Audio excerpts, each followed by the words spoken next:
He looked at his phone while driving for just 1 second and accidentally caused a crash that killed 7 people. Among them were his wife and 6 passengers in the other car. He was the only one who survived. They say the one who survives carries the deepest pain because he's the one who has to live with the guilt. To ease that guilt, he decided to use his body to save 7 strangers. Maybe then he could find some peace. But before donating anything, he needed to make sure they were truly worth it. His best friend helped him find 7 people in need. The first was his own brother, born with a lung condition. The second was a blind pianist. At the time he was at work.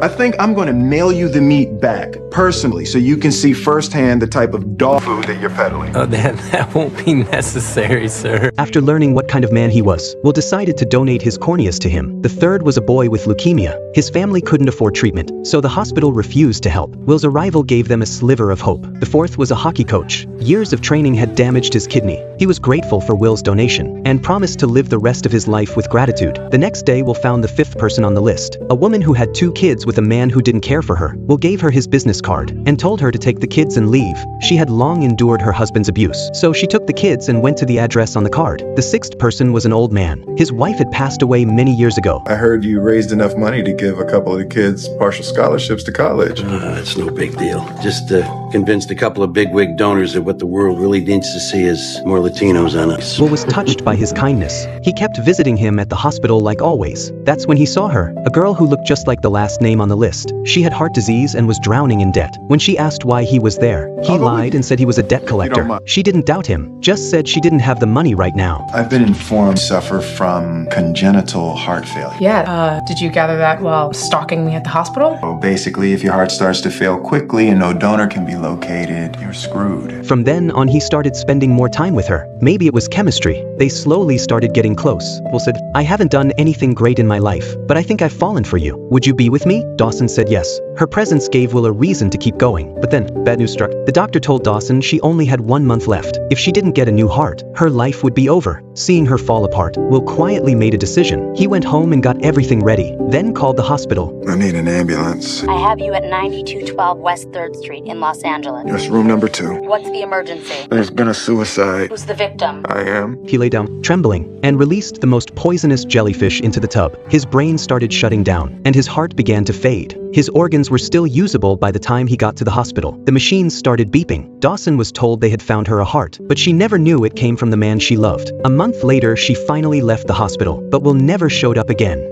She happened to run into Will's brother, and that's when she learned the truth. Will had never left her. He just found another way to stay. Some say he caused the death of 7 people, but he saved 7 strangers with his own body. And in doing so, he saved himself too. His body may not be whole, but his life now lives on in them. Maybe that's a different kind of